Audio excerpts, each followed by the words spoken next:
It's Black History Month, and that means that some people talk about history, Black history, which is great. What's problematic is when they seem to only show part of the history. And even Black people do this. I saw a post recently about the quote that Martin Luther King said about feeling like he integrated his people into a burning house. Now, of course, there was a reason he said this.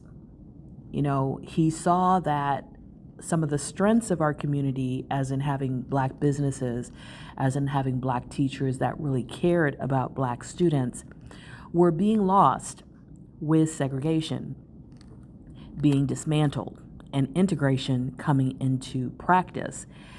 And with people beginning to not shop at Black-owned businesses and having more freedom to shop at other businesses that they had been prevented from shopping at before. And there's a lot of truth to what he's saying. But when people use that quote and they say that we haven't progressed at all, we haven't made any strides, we haven't done anything except being integrated into a burning house, they are forgetting that education and businesses were not the only things that were gained during the civil rights movement. Civil rights were gained during the civil rights movement. The ability to vote is important, especially in local elections. The ability to serve on juries, the ability to have a jury of your peers that includes minorities. These are things that help us to get justice and equal treatment under the law as much as we can. The ability to live in different places without housing discrimination being legal, getting rid of redlining, getting rid of some of the discrimination that existed in hiring practices. And even though some of that's been rolled back under the current administration, these were things that helped Black people, that helped minorities to have a fairer shot. DEI was implemented. And even though it's been rolled back somewhat, we did gain from having some of those affirmative action practices.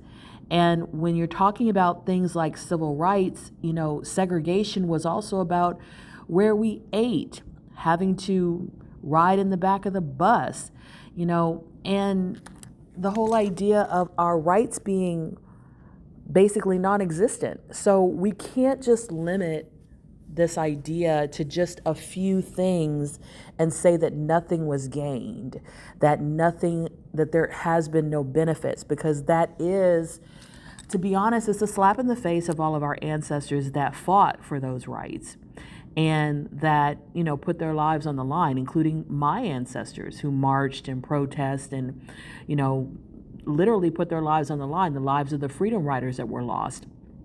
So we do benefit from what our ancestors did and the fact that they have opened up doors for us. And, I see the same kind of rhetoric when people talk about feminism and they point to maybe a rise in divorces and say, oh my gosh, nothing's happened good because of feminism. Yes, there's been a rise in divorces, but that in itself could be a good thing because some women were using poisons to cause their husbands to not be a problem anymore. So it's a whole lot better to have a divorce than it is to have a funeral. Have a person that's missing and never comes back because they've been offed. So yes, there are flaws in our current world. Yes, there are problems with integration, with feminism, but these things have caused progress, and to act like they haven't is misrepresenting them and misrepresenting ourselves and our ancestors who fought for these things. So let's have a more comprehensive view of things rather than cherry picking history or cherry picking, quotes and not really thinking about what the context was for that quote and what the person who said it meant, because he didn't mean that there was no benefit to the civil rights movement. That's not what he meant. He didn't mean that civil rights weren't worth fighting for. He was specifically talking about the losses that were happening. And those losses were not something that had to happen. We could still keep the best of the old and incorporate the new opportunities. And that's really what he was talking about. So just keep that in mind. Please check out my podcast, Synergy. Please check out my books on Amazon. This is Zenase, Zenase. That's 2 words. And may you walk in Synergy. And I'd love to hear your thoughts.